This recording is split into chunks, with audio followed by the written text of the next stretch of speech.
Hey guys, welcome. This is your Sameer Kohli sir with another lecture of the topic called vectors. इस lecture में हम लोग NCERT की 10.4 exercise करेंगे। 10.4 में टोटल 12 क्वेश्चंस थे। 10वां क्वेश्चन हमने लास्ट लेक्चर में ही कर लिया था।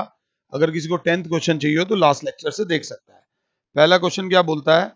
Find the absolute value of A cross B where A vector ये दे रखा है और B वेक्टर ये दे रखा है। सिर्फ सबसे पहले मेरी क्लास क्या लिखेगी सॉल्यूशन में, let us first find A cross B. तो A cross B is given by बेटा I cap J cap K cap 1 -7 7 3 -2 2। सिर्फ आपको इसको एक्सपैंड करना है और ए क्रॉस बी की वैल्यू निकाल देनी है। A cross B will be, एक बार कर देता हूं प्रॉपरली, आई कैप के साथ आएगा -7 7 -2 2 माइनस जे कैप के साथ आएगा 1 3 7 2 प्लस के कैप के साथ आएगा 1 -7 3 -2। तो ये आ जाएगा -14 और +14 आई कैप माइनस जे कैप के साथ आ जाएगा 2 -21 प्लस के कैप के साथ आ जाएगा -2 +21। सो ये तो हो जाएगा 0 I cap minus into minus plus 19 J cap, 21 में से 2 जाएगा 19 प्लस 19 के कैप, अगर साथ हो तो ये हमारा है ए क्रॉस बी। हमें ए क्रॉस बी नहीं निकालना, हमें निकालना है ए क्रॉस बी का मैग्नीट्यूड। ये ए क्रॉस बी एक वेक्टर होता है। So therefore A cross B का magnitude will be under root में 0 का स्क्वायर प्लस 19 का स्क्वायर प्लस 19 का स्क्वायर। तो ये हो जाएगा, थोड़ा ध्यान से देखना, 2 टाइम्स 19 का स्क्वायर मतलब 2 टाइम्स 19 इंटू 19 अंडर रूट में, दैट विल बी 19 बाहर आ जाएगा 19√2। हर बंदे का अपना कैलकुलेशन करने का तरीका होता है, आपको जैसे ठीक लगे आप वैसे कर सकते हो। This is your job. अगला क्या बोलता है? Find a unit vector. Find a unit vector perpendicular to A vector plus B vector and a vector minus b vector. Find a unit vector perpendicular to a vector plus b vector and a vector minus b vector, जहां पे a vector भी दिया हुआ है और जहां पे b vector भी दिया हुआ है। तो ध्यान से देखेगी क्लास, a vector बराबर है 3 i cap plus 2 j cap plus 2 k cap, b vector दिया हुआ है i cap plus 2 j cap minus 2 k cap. सबसे पहले मेरी क्लास निकाल लेगी a vector plus b vector. A vector plus B vector हो जाएगा 3 + 1 4 आई कैप, 2 + 2 4 जे कैप और 2 और -2 हो जाएगा 0 के cap. A vector minus B vector निकालने की बारी आएगी।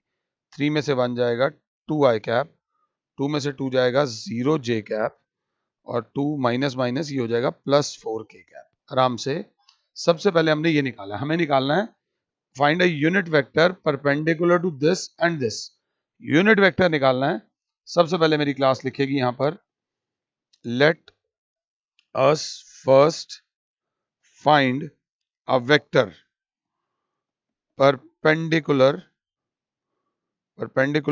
To A vector plus B vector and A vector minus B vector which will be given by, ये मैं थोड़ा सा एक्स्ट्रा लिख रहा हूं, A vector plus B vector cross A vector minus B vector.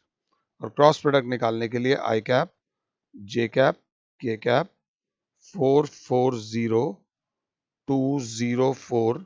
अगर हम इसे एक्सपांड करते हैं तो आई कैप के साथ आएगा 4 0 0 4 माइनस जे कैप के साथ आएगा 4 0 2 4 प्लस के कैप के साथ आएगा 4 4 2 0। ध्यान से देखो तो 16 आई कैप माइनस जे कैप के साथ आ जाएगा 16 ही आ जाएगा, प्लस के कैप के साथ आ जाएगा 4 0 माइनस 8 के 8।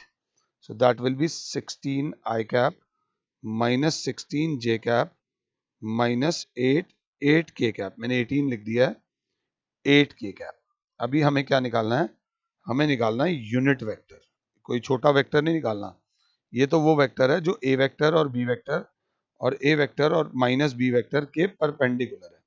Therefore unit vector perpendicular to a vector plus b vector and a vector minus b vector will be given by 16 I cap minus 16 j cap minus 8 k cap upon under root में 16 का square plus minus 16 का square plus minus 8 का square.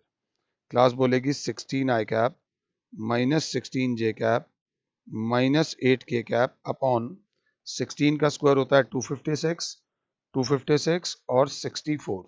अगर 7 हो तो 6 और 4 10 और 6 16 का 1 कैरी 10 और 6 16 17 का 7 576 आ जाएगा। 576 जो अंडर रूट में होता है। मैंने बच्चों को ना स्क्वायर्स याद करने को बोलता हूँ। आई ऑलवेज से मेरे हर लेक्चर में कि स्क्वायर्स आपको 26 तक याद होने चाहिए। तो यहाँ पर आ जाएगा 16 अपॉन अंडर रूट 576 जो बराबर होता है, दिस इंप्लाइज अंडर रूट 576 बराबर होता है अंडर रूट में 24 इंटू 24, तो हो जाता है 24। तो 16 अपॉन 24 आई कैप माइनस 16 अपॉन 24 जे कैप और माइनस 8 अपॉन 24 के कैप। जब काटोगे तो 2/3 आई कैप माइनस 2/3 जे कैप और माइनस 1/3 के कैप। अब आप जब पीछे आंसर लाते हो तो पीछे प्लस माइनस आ रहा है, मैं आपको समझा देता हूं। 2/3 आई कैप माइनस 2/3 जे कैप माइनस 1/3 के कैप। सपोज एक वेक्टर ये होता है और एक वेक्टर ये होता है। सपोज ध्यान से देख लेना, नहीं भी बताता तो काम चल जाएगा। ये वेक्टर प्लस बी वेक्टर है और ये ए वेक्टर माइनस बी वेक्टर है। इसके परपेंडिकुलर सिर्फ ये एक ऊपर की तरफ वेक्टर नहीं आएगा, इसके परपेंडिकुलर नीचे की तरफ भी आएगा। अगर इसी के आगे आप माइनस का साइन लगा दो, माइनस 2/3 आई कैप प्लस 2/3 जे कैप और प्लस 1/3 के कैप, तो वो वेक्टर नीचे की तरफ आ जाएगा। तो परपेंडिकुलर ऊपर भी आ सकता है, परपेंडिकुलर नीचे भी आ सकता है, इसीलिए पीछे आंसर प्लस माइनस में दे रखा है। मगर अगर आप ये आंसर दे के आओगे तो आपको पूरे नंबर मिलेंगे, घबराने की जरूरत नहीं है। ऊपर भी आ सकता है और नीचे भी आ सकता है। ये करने के बाद हमारे पास बहुत प्यारा क्वेश्चन है, आना ही था, इसके बिना गुजारा नहीं था। A is a unit vector. If a unit vector A vector, सबसे पहले सॉल्यूशन में लिखूंगा mod of A is equals to 1 given है, makes an angle of π/3 with I cap, मतलब अल्फा दे रखा है π/3। अल्फा वो एंगल होता है जो आई कैप के साथ बनता है। π/4 विद जे कैप, मतलब बीटा दे रखा है π/4 with J cap and an acute angle theta with K cap, तो गामा दे रखा है theta with K cap. Find theta निकाल देंगे जी, and hence components of A. अब यहां पर पिछले लेक्चर्स में अगर ढंग से पकड़ करी हो, बाय डेफिनेशन एक फॉर्मूला होता है cos square alpha plus cos square beta plus cos square gamma is equals to 1। ये फॉर्मूला होता है या नहीं होता है? अगर वैसे दे रखा हो तो L square plus M square plus N square is equals to 1। Unit vector के जो डायरेक्शन कोसाइंस का स्क्वायर होता है वो हमेशा 1 के बराबर होता है। तो cos square π/3 plus cos square π/4 is equals to 1 minus cos square gamma. ये नहीं पता था, ये इधर प्लस हो रहा उधर जाके माइनस कर दिया। ये मेरा अपना तरीका है। कॉस 60 की वैल्यू होती है 1/2 का होल स्क्वायर प्लस 1/√2 का whole square is equal to 1 minus cos square gamma is sine square gamma. थोड़ा सा स्टाइल मार रहा हूं और कुछ नहीं है।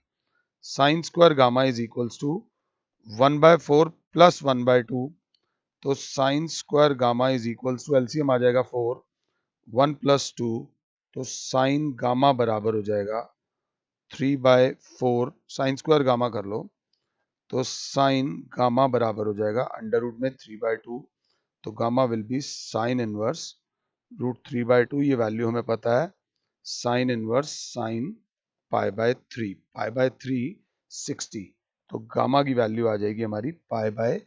3 अगर क्लास 7 है तो। चलो जी, गामा है मतलब थीटा इज इक्वल टू कितना हो जाएगा, पाई बाय 3।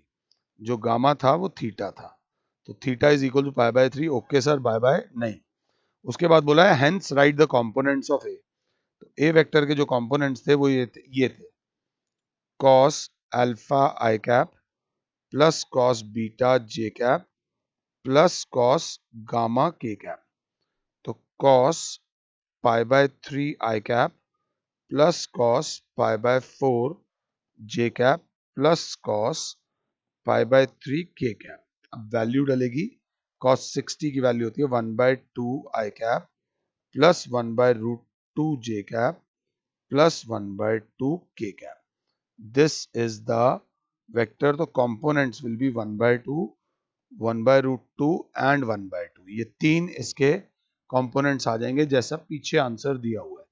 इस तरीके से आपको ये क्वेश्चन करना था। ये करने के बाद हमारे पास आ जाता है क्वेश्चन नंबर 5। बड़ा प्यारा है प्रेजेंटेशन। वो कहता है show that A vector minus B vector cross A vector plus B vector is 2 times A vector plus B vector. भाई ये क्या हो गया, हम ये खोलेंगे ना, ये तो हमें बंद करना है, हमें ये खोलना है। देखा, ऑटोमेटिक। अब क्लास बोलेगी सर ए वेक्टर क्रॉस होगा ए वेक्टर प्लस बी वेक्टर से, माइनस बी वेक्टर क्रॉस होगा ए वेक्टर प्लस बी वेक्टर से। सिंपल सी बात है, डिस्ट्रीब्यूटिव लॉ जो उन्होंने बताया था। सर ये हो जाएगा A vector cross A vector plus A vector cross B vector minus B vector cross A vector minus B vector cross B vector. एक स्टेप थोड़ा एक्स्ट्रा ले लेना, mod of A into mod of A sine 0 N cap minus mod of B into mod of B sine 0 N cap. A vector का A vector के साथ angle 0 होगा, B vector का B vector के साथ angle 0 होगा। Sir ये A cross B minus जो बी क्रॉस है इसको लिख दो सर माइनस में ए क्रॉस बी अगर साथ हो तो, बिकॉज ये प्रॉपर्टी होती है P vector cross Q vector बराबर होता है माइनस में Q vector cross P vector. तो क्लास बोलेगा सर साइन 0 की वैल्यू 0 होती है, साइन 0 की वैल्यू 0 होती है, तो ये तो स्वाहा हो गया। बचा A vector cross B vector ये वाला, और ये minus into minus sir plus A vector cross B vector ये भी आ गया। तो A vector cross B vector, A vector cross B vector twice of A vector cross B vector. This is your answer. Left hand side is equals to right hand side, और I hope कि मैं आपको समझा पा रहा हूं। This is question number 4। 4 के बाद आता है 5। प्यारा क्वेश्चन है, क्वेश्चन को ध्यान से देख लो। हो सके तो अगर पहले नहीं हुआ तो अब ट्राई कर लो, पॉज कर लो। वो कह रहा है find the value of lambda, और जो दूसरे वाला सिंबल है उसको म्यू बोलते हैं। Find the value of lambda and mu if this is equals to 0। अगर ये cross product is equals to 0 है, तो बच्चे ने कहा हमें तो पता नहीं, हम क्रॉस प्रोडक्ट निकाल देते हैं। I cap J cap K cap 2 6 27 1 lambda mu की absolute value is equals to 0। तो क्लास बोलेगी आई कैप के साथ आ जाएगा, थोड़ा ध्यान दें तो 6 म्यू माइनस 27 लैम्डा अगर साथ हो तो, माइनस जे कैप के साथ आ जाएगा 2 mu minus 27 plus K cap के साथ आ जाएगा 2 lambda minus 6 is equals to, यहां पर 0 नहीं बोला, 0 वेक्टर बोला है। 0 वेक्टर बोला है तो मतलब 0 I cap plus 0 J cap plus 0 के कैप। तो क्लास इसको किस तरीके से देखेगी, कंपेयरिंग द लाइक कोफिशिएंट्स। थोड़ा स्मार्ट होके चलना, थोड़ा स्मार्ट होके, ज्यादा नहीं। तो बच्चा बोलेगा सर माइनस में 2 mu minus 27 is equals to 0। J वाले को इसको नहीं रखा 0 के बराबर, क्योंकि ना म्यू दे रखा है ना लैम्डा दे रखा है। तो minus 2 mu plus 27 is equal to 0। Minus 2 mu is equal to minus 27, तो म्यू की वैल्यू आ गई, माइनस से माइनस गया 27/2। हमारी जो म्यू की वैल्यू आई है वो आई है 27/2। वैसे ही बच्चा बोलेगा 2 लैम्डा माइनस 6 की वैल्यू आ जाएगी 0, तो 2 लैम्डा इज इक्वल्स टू 6, तो लैम्डा हो जाएगा 6/2 दैट इज 3। तो लैम्डा की वैल्यू हमारी आ जाएगी 3 और म्यू की वैल्यू आ जाएगी हमारी 27/2। थोड़ा बस प्रेजेंटेशन का ध्यान दे लो, अगर पहले वाले को 0 के बराबर रख देते तो फंस जाते, सॉल्व तब भी हो जाता, दूसरे के पास आते सॉल्व हो जाता, बट टाइम वेस्ट होता। थोड़ा सा अवेयर होके चलना। अगला प्यारा क्वेश्चन है, बहुत प्यारा क्वेश्चन है, इसको समझना। ये मैथ्स नहीं है, ये मैथ्स नहीं है, ये कंसेप्ट है। वो कह रहा है if A dot B is 0, A cross B is 0, what can you conclude about the vectors a vectors and b vectors? What can you conclude about a vectors and b vector? A dot b is 0 means mod of a mod of b cos theta is equals to 0. A cross b is 0 means mod of a mod of b sin theta n cap is equals to 0. या फिर बच्चा बोल देगा mod of a mod of b sin theta is equals to 0. इसे मानेंगे equation 1, इसे मानेंगे equation 2। For above question to hold both conditions, अगर आप चाहते हो कि a डॉट बी भी 0 आए, a क्रॉस बी भी 0 आए, तो केस 1 हो जाएगा a vector is equals to 0। a vector 0 हो गया, ये भी 0, ये भी 0, तो इसलिए डॉट प्रोडक्ट भी 0, क्रॉस प्रोडक्ट भी 0। ये बात समझ लेना। और केस 2, केस 2 क्या होगा, b vector is equals to 0, कि b 0 होगा तो भी a डॉट बी 0 आ जाएगा, a क्रॉस b भी 0 आ जाएगा। केस 3 बुक में नहीं दे रखा, मैं बोलूंगा, या फिर केस 3 हो जाएगा कि a vector as well as b vector is equals to 0, कि a भी 0 b भी 0, a भी 0 b भी 0। इस केस में थीटा का कोई रोल नहीं होगा। अगर यहाँ 90 लेते cos 90, बट sin 90 0 नहीं होता। वो वैल्यू जो दोनों इक्वेशन को सेटिस्फाई करेगी, उसमें या तो a 0 होगा या b 0 होगा, या दोनों a और b 0 होंगे। तो बच्चा कहेगा सर ये वाला केस तो पीछे दिया ही नहीं हुआ, आप बिना बात के एक्स्ट्रा करा रहे हो। तो मैंने कहा इसलिए करा रहा हूं क्योंकि, वैसे कराना नहीं चाहिए, ये इग्नोर उन्होंने क्यों करा है, दो नल वेक्टर्स का डॉट प्रोडक्ट भी नल वेक्टर होगा, दो नल वेक्टर्स का क्रॉस प्रोडक्ट भी नल वेक्टर होगा। सर वहां देखना 0 0 में ऐड हो गया, अरे तो क्या फर्क पड़ता है। सर वहां देखना 0 0 से मल्टीप्लाई हो गया, अरे तो क्या फर्क पड़ता है। सर वहां देखना 0 0 से डिवाइड हो गया, 0 0 से डिवाइड कभी नहीं होता, डिनोमिनेटर में कभी हम 0 को घुसने ही नहीं देते, ये बात याद रख लेना। तो यहां पर this is the final answer, या तो ए वेक्टर 0 होगा या बी वेक्टर 0 होगा। थोड़ा सा ध्यान से देख के चल लेना। This is your question number 6। 7th is a beautiful question, मतलब जो ज्यादा खिचड़ी पकती है ना, मुझे जरा ज्यादा पसंद है, खिचड़ी पसंद नहीं है। ए वेक्टर ये रहा, बी वेक्टर ये रहा, और सी वेक्टर ये रहा, पीले वाला सी वेक्टर है। Show that A vector cross B vector plus C vector is equals to A cross B plus A cross C. पंगे नहीं लेंगे, थोड़ी सी जगह बचाएंगे सॉल्यूशन में। A vector a1 i cap plus a2 j cap plus a3 k cap, b vector is b1 i cap plus b2 j cap plus b3 k cap, c vector is कुछ हुआ है c1 i cap plus c2 j cap plus c3 k cap. तो हमें निकालना है A vector cross B vector plus C vector. तो B vector plus C vector को plus करो, ये 1 है, ये 2 है, ये 3 है, तो B vector plus C vector होगा b1 plus c1 i cap, b2 plus c2 j cap plus b3 plus c3 k cap, अगर साथ हो तो। जब हमने इन तीनों को, B vector plus C vector हमारे पास आ गया। चलो जी, अब लेट अस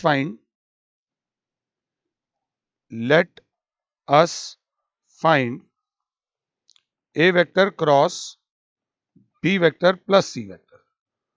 ए वेक्टर का क्रॉस निकालेंगे B vector plus C vector से, तो आ जाएगा आई cap, J cap, K cap, और ए वेक्टर की जगह आ जाएगा A1, A2, A3, और B vector plus C vector की जगह आ जाएगा B1 plus C1, B2 plus C2 और B3 प्लस C3। अब बच्चा बोलेगा ये डिटर्मिनेंट है सर, इसको हम ऐसे भी लिख सकते हैं सर, आपको बताता हूं, आई cap, J cap, K cap, A1, A2, A3, और sir B1, B2, B3 plus, अगर साथ हो तो आई cap, J cap, K cap, A1, A2, A3, और सर C1, C2, C3। यहां पर लगी है डिटर्मिनेंट की property. A determinant can be expressed as a sum of two or more determinants। अब इतने में एक स्मार्ट बच्चा बोलेगा सर, इसको अगर आप ध्यान से बड़ी पिक्चर में देखो तो ये एक्चुअली में क्या है, और इसको भी बड़ी पिक्चर में देखो तो ये एक्चुअली में क्या है। इसको वापस अगर इस खोल दें तो ये हो जाएगा A vector cross B vector plus ये वाला हो जाएगा ऊपर A vector cross C vector. So therefore sir, मजाक मजाक में left hand side is equals to right hand side. I hope कि मैं आपको ये समझा पाया हूं। होप इज एवरीथिंग यार। क्वेश्चन नंबर 7 के बाद आता है क्वेश्चन नंबर 8। ये बड़ा ही प्यारा क्वेश्चन है, इसको करने में आपको मजा आ जाएगा। वो कहता है अगर ए 0 हो, बी 0 हो, तो ए क्रॉस बी 0 होता है। जी, सत्य वचन, सत्य वचन। तो इज द कन्वर्स ट्रू? क्या इसका कन्वर्स ट्रू है? समझना इस बात को, ये बहुत प्यार। जिस दिन इस तरीके की सोच हो जाएगी ना आपकी, तो आप लाइफ में बहुत बहुत खुश हो जाओगे। आपको ना किसी से प्रॉब्लम नहीं होगी। अगर कोई आपके साथ बुरा करे तो ऑब्वियसली आपका बुरा होगा, अगर किसी और ने आपके साथ बुरा किया तो बुरा होगा। अब आपके साथ बुरा हुआ तो क्या उन दोनों ने ही बुरा किया होगा? तो अगर आप ये सोचोगे हाँ उन्होंने ही किया होगा, तो आपकी सोच नैरो हो जाएगी। आप ये भी बोल सकते हो क्या पता उसने बुरा ना किया हो, उसने बुरा ना किया हो, किसी और ने बुरा कर दिया हो। एक एग्जाम्पल है, तो हम यहां पे लिखेंगे सॉल्यूशन में, as A vector is 0 and B और एंड और B vector is 0, therefore a cross b equals to 0 holds truth। इस बात को समझना, ये सच आएगा। बट द कन्वर्स में not be exactly true, as for a vector not equals to 0, b vector not equals to 0, a cross b can still be equals to 0 for theta is equals to 0 degree, as a cross b is given by mod a mod b sin theta n cap and sin 0 is equal to 0। So therefore the converse need not to be true। a 0 होगा तो a cross b 0 होएगा ही होएगा, b 0 होगा तो a cross b 0 होएगा ही होएगा। But जरूरी नहीं कि a क्रॉस b 0 जब जब आ रहा है तो a भी 0 होगा, b भी 0 होगा। a 0 हो सकता है, b 0 हो सकता है, बट a क्रॉस b मतलब फिर भी 0 हो सकता है अगर theta is equal to 0 degree हो। तो लैंग्वेज को देख लेना। इस टाइप का हमने पिछली एक्सरसाइज में भी करा था। दिल से बोलूं तो इस तरीके के क्वेश्चन कराने का बिल्कुल मन नहीं करता। Find the area of the triangle with vertices. सबसे पहले माता रानी का नाम लेंगे, ट्राइंगल का नाम लिखेंगे ए बी सी, 1 1 2 2 3 5 1 5 5। फिर थोड़ा सा ट्राइंगल लॉ लगाएंगे, ये ऐसे।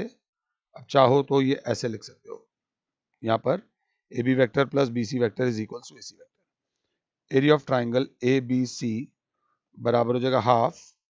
हमने ये दो को इनिशियल वेक्टर लिए हैं, तो मॉड में A B vector cross A C vector हो जाएगा।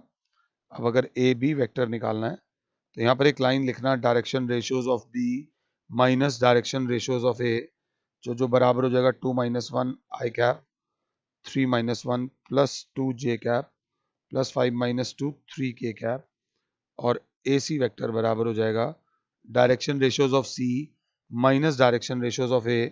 तो सी माइनस ए बराबर हो जाएगा 1 - 1 0 I cap plus 4 J cap, 5 में से 2 जाएगा प्लस 3 के कैप। तो देयरफॉर एरिया ऑफ ट्राइंगल हो जाएगा half mod of I cap J cap K cap. चाहो तो पहले के लिए अब इसे छोड़ दो, सबसे पहले निकालो आप ए cross B. I cap J cap K cap 1 2 3 0 4 3। तो जो ए क्रॉस बी एक वेक्टर आएगा उसका मॉड निकालो, एब्सोल्यूट वैल्यू आएगी अंडर रूट करने से, और उसका हाफ ऑफ मॉड निकाल दो, आपका आंसर आ जाएगा। इतना सेल्फ सफिशिएंट आपको बनना चाहिए, आप समझदार बच्चे हो। अगला क्वेश्चन नंबर 10 हमने ऑलरेडी कर लिया है। क्वेश्चन नंबर 11 थोड़ा सा प्यारा सा क्वेश्चन है, थोड़ा सा। A vector and B vector B such that mod of A, solution में दे रखा है mod of A is equals to 3, mod of B is equal to root 2 by 3 and a cross b is a unit vector। इसका मतलब हुआ a cross b का mod बराबर 0, और a क्रॉस b का मॉड होता है mod a into mod b sine theta is equals to 0। Mod a is 3, mod b is root 2 by 3 into sine theta. क्या गलत पढ़ा रहा हूं यार, sorry sorry sorry, unit vector, sorry sorry, जिसका मॉड 1 होता है। तो 3 से 3 गया, तो sine theta is equals to 1 by root 2। तो sine theta, theta is equals to sine inverse 1 by root 2। अब तो हमारे पास इनवर्स ट्रिग्नोमेट्री है ना, तो theta is equals to sine inverse sine pi by 4। तो theta is equals to pi by 4। The value of theta in this case is pi by 4। Option B is the right option. I hope कि मैं आपको ये समझा पाया हूं। ये कराने के बाद हमारा आ जाता है लास्ट क्वेश्चन, क्वेश्चन नंबर 12। ध्यान से देखना वो क्या बोल रहे हैं। ए बी सी डी ऐसे करके एरो बना दो, दो को इनिशियल वेक्टर्स ले लो। Area of rectangle, area of rectangle A B C with vertices -1, मैं इसको ऐसे लिख रहा हूं comma 1 by 2 and 4, b vector is 1 1 by 2 4, और c के कोऑर्डिनेट्स हैं 1 -1 by 2 4, और d के कोऑर्डिनेट्स हैं -1 -1 by 2 and 4। तो area of rectangle A B C D आ जाएगा, मैंने इन दोनों को को इनिशियल वेक्टर्स लिया है, तो वो आ जाएगा A B vector cross A D vector का मॉड। ए बी वेक्टर जो होगा direction ratios of B minus direction ratios of A. 1 में से 1 जाएगा 2 आई कैप, 1 by 2 में से 1 by 2 जाएगा 0 जे कैप, 4 में से 4 जाएगा 0 के कैप। ये तो कुछ अच्छा सा आ गया 2 I cap. A D vector की बात करेंगे, होएगा direction ratios of D minus direction ratios of A. ये लिखना जरूर, तो क्लास बोलेगी -1 में से -1 जाएगा तो 0 आई कैप, -1 by 2 में से -1 by 2 जाएगा माइनस जे कैप, और 4 में से 4 जाएगा तो 0 के कैप, तो ये आ जाएगा माइनस जे कैप। तो therefore A B vector cross A D vector will be I cap J cap K cap. ये हो जाएगा 2 0 0 0 -1 0, so it will be I cap के साथ तो आ जाएगा 0 0 -1 0, माइनस जे कैप के साथ आ जाएगा 2 0 0 0, प्लस के कैप के साथ आ जाएगा 2 0 0 -1। ध्यान देना A B vector cross A D vector बराबर, अभी मैं वेक्टर्स निकाल रहा हूँ, मॉड नहीं निकाल रहा, 0 I cap minus 0 J cap और देखा जाए तो माइनस 2 के कैप। तो A B vector cross A D vector का मॉड बराबर हो जाएगा अंडर रूट में 0² प्लस 0² प्लस माइनस 2 का स्क्वायर अंडर रूट में 4 that is 2 square units. The option is इस केस में option C is the right answer. आप चाहते तो इसमें डायगोनल ए सी और डायगोनल बी डी करके half into D1 into D2 का मॉड भी निकाल सकते थे। ये करने का भी तरीका था। ये करने के बाद हमारा एनसीईआरटी की 10.3 खत्म हो जाती है। मिसलिनियस पे एकदम मत कूदना। मिसलिनियस से पहले ना कुछ एग्जाम्पल्स हैं जो बहुत अच्छे एग्जाम्पल्स हैं जो आपको करने चाहिए। कहीं ना कहीं आपका कंसेप्ट बढ़ेगा और कुछ हो या ना हो। तो फिलहाल के लिए और Sameer sir is saying you goodbye. God bless all. जय माता दी।